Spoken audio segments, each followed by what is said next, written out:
В администрации Сосногорского района обсудили готовность жилого фонда к началу отопительного сезона.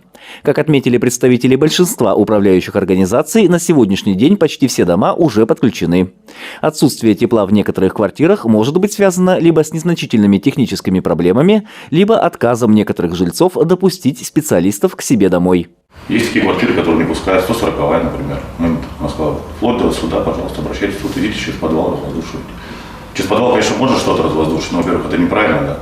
То есть есть правила эксплуатации, да, где написано, что воздух удаляется в верхних точках. Но если в пятиэтажном доме это еще можно сделать, в девятиэтажном это очень проблемно.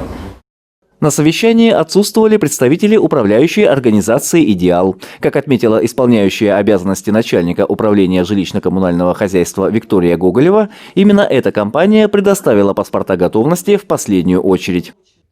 Отопительный сезон в Сосногорском районе начнется 21 сентября. Соответствующее поручение в ходе совещания дал глава муниципалитета Сергей Дегтяренко. Поручаю управлению ЖКХ подготовить постановление за моей подписью о начале отопительного периода на территории муниципального образования муниципального района Сосногорск с поставщикам тепловой энергии провести поставку тепловой энергии в жилищный фонд муниципального района и начать отопительный сезон на территории муниципального района Сосногорск с 21 сентября. К 21 сентября все жилые дома должны работать в стандартном режиме отопительном, как это положено по сезону. Пробные топки закончены. Специалисты отмечают, что в начале отопительного сезона в некоторых домах или квартирах могут возникать технические проблемы. По всем вопросам, касающимся отопления, можно обратиться в свою управляющую компанию по телефонам, которые вы видите на ваших экранах. Андрей Калиничев, Евгений Юрин, Вести Тимана, Сосногорск.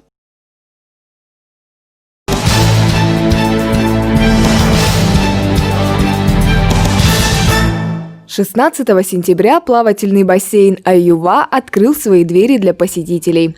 Напомним, накануне руководитель региона Владимир Уйба внес изменения в указ о введении режима повышенной готовности, разрешающие деятельность подобных объектов на территории Коми. Мы вводим послабление в виде того, что открываем бассейны. Это связано с тем, что вот за прошедшие полгода наука сделала достаточно много исследований в части, как себя ведет ковид во внешней среде, в том числе в воде. Доказано, что в хлорированной воде, именно такая вода у нас в бассейнах, вирус практически не безвреден и не размножается. Поэтому смело можете посещать бассейны. Стоит отметить, что в связи с соблюдением всех норм и правил, связанных с распространением новой коронавирусной инфекции, бассейн временно будет работать в особом режиме. Вход в здание оздоровительного комплекса осуществляется только в маске. Всем посетителям будут проводить термометрию и обрабатывать руки антисептиком. Очень приятно, что нам наконец-то решили работать. Наш бассейн раскрыл двери для посетителей, жителей города. Единственное, есть определенные ограничения и, возможно, неудобства для кого-то. Уменьшилась пропускная способность бассейна, поэтому большая просьба жителей заранее отзваниваться и записываться на сеанс. Свободное плавание для жителей города у нас сейчас до 12 часов с утра и после 17:00. Днем у нас бассейн работает только для спортивной школы. Добавим, что открытию бассейна предшествовала большая подготовительная работа.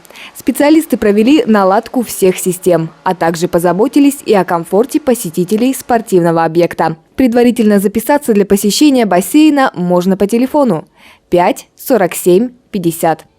Влада Гришаева, Андрей Калиничев, Евгений Юрин, Вести Тимана, Сосногорск.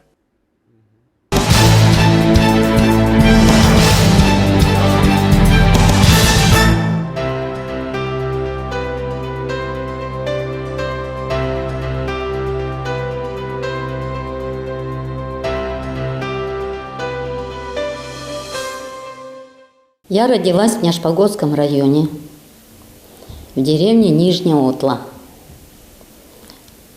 что на берегу реки Вым. Деревня стоит на высокой такой горе. Ну, семья наша была большая, дружная. У меня, значит, было старших 3 брата довоенных. После военных нас тоже 3. Брат, я и младшая моя сестра. Из всех 4 братьев только мой отец вернулся с войны живым. Жили мы дружно. Отец и мать всегда нас учили, можно сказать, уму-разуму. Отец был грамотный. Нами много занимались наши родители. Учили добру. Отец был очень справедливым. Так, потом, значит, я училась, у нас в деревне была только начальная школа. Окончила начальную школу и потом училась уже в Шоршицкой 8-летней школе. Это 5 километров от нас. Жили мы там в интернате, в разных частных домах. У меня 2 сыновей, у старшего 3 детей, дочка и 2 мальчика, у младшего 1 ребенок, мальчик тоже. То есть у меня всего внучка и 3 внука. Дети у меня хорошие, помогают мне. И вообще вот наша семья, вот начиная, если еще с детства, мы всегда вместе встречались. Когда были родители, нас собиралось в родительском доме где-то около 20 человек. То есть летом особенно мы всегда приезжали, встречались с родителями. После окончания 8-летней школы я хотела поступить в педагогическое училище в город Сыктывкар, чтобы стать учителем начальных классов. Отправила с девчонками, с нашими документы в Сыктывкар, а поступать не поехала. Потому что приехал брат двоюродный из Находки, и они хотели меня забрать себе, потому что у них детей не было. Потом родители, значит, подумали, я такая маленькая, и, конечно, не отдали. Ну, а поступать не поехала в педучилище, и девчонки мои документы привезли обратно. И поехала, значит, учиться в среднюю школу номер 1 поселка Железнодорожный, ныне город Емба. 9 классов тогда было у нас в параллели 5. Классы были большие, детей было много. Школа, средняя школа номер 1 в то время была очень хорошая, такая светлая. Учителя были хорошие. Ну и я, конечно, всегда старалась хорошо учиться. Окончила, значит, среднюю школу и решила поступить на физико-математический факультет Коми государственного пединститута. Туда мы поехали поступать со своей одноклассницей Подоровой Лидией. Только она стала математиком, а я выбрала физику. Учились мы тогда, значит, 4 года, потому что получали всего одну специальность. Но у нас, конечно, 2 специальности было: физика и астрономия. После пединститута нас тогда направляли в разные районы. Значит, направление вначале получали отличники, это в города, Воркута, там Печора и так далее, и в северные районы. Мы с подружкой решили, значит, ну, мы не отличниками, отличницей я не была, но мы выбрали Ударский район, то есть северный район тоже.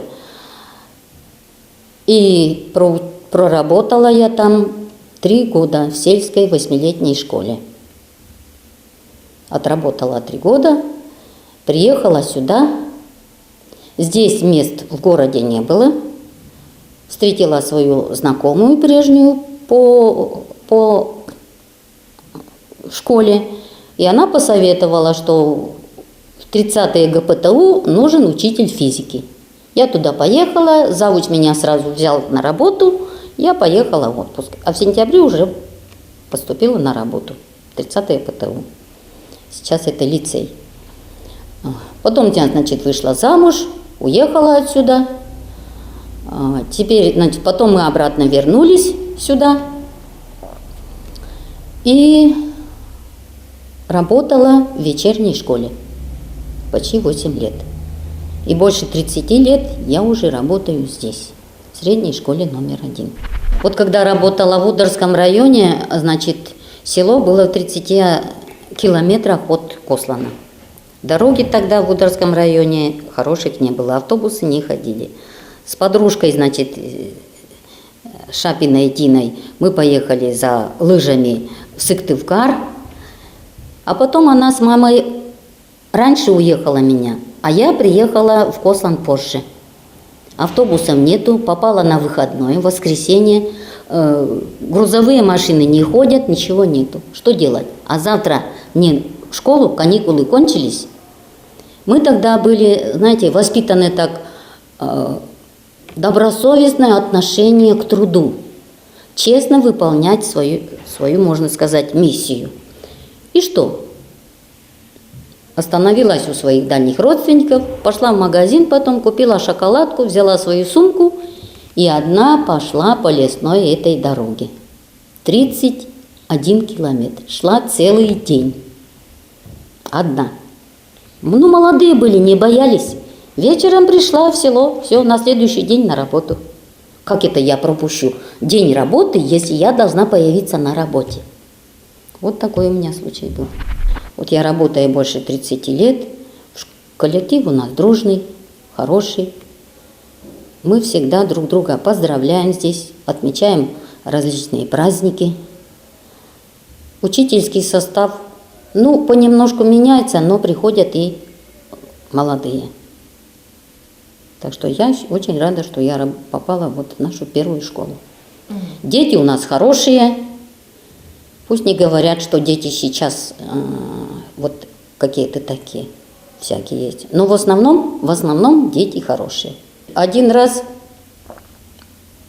я была на улице Пионерской, и кто-то мне окликивает: «Диана Григорьевна, здравствуйте». А я говорю: «А ты кто?» А он говорит, вот называет фамилию, имя: «Я школу окончил 19 лет назад». То есть они меня помнят, они меня узнают, ребята здороваются. Вот такие случаи. Ну, ребята, выпускники приходят на вечера встречи, мы встречаемся, общаемся. Занимаюсь летом на даче. Дети чем-то помогают, то стройматериалы привезут, то что-то, еще что-то сделают. И с внуками в основном там, значит, летом езжу. На даче у меня в основном цветы. В основном цветы. Приобретаю канадские розы, выращиваю их. И из семян вырастила, значит, лесной пион Мария Моль. У меня их сейчас уже больше 50 кустов. Рассаживаю по разным уголкам на даче. Дарю, значит, своим коллегам и соседям по даче. А город Сосногорск я знаю с малых лет, потому что у мамы младшая сестра, Завялова Галина Степановна, со своей семьей жила здесь. Дом их вот рядом тут. Приезжали с детства, жили у них, в гости приезжали. И поэтому город Сосногорск я знаю очень-очень давно. Поэтому и после, значит, Ударского района я решила приехать на работу сюда, в Сосногорск. И с тех пор я здесь живу. Ну что, город Сосногорск. Маленький город, тихий. Мне нравится. Я даже не хотела бы переезжать в Ухту. Мне нравится здесь.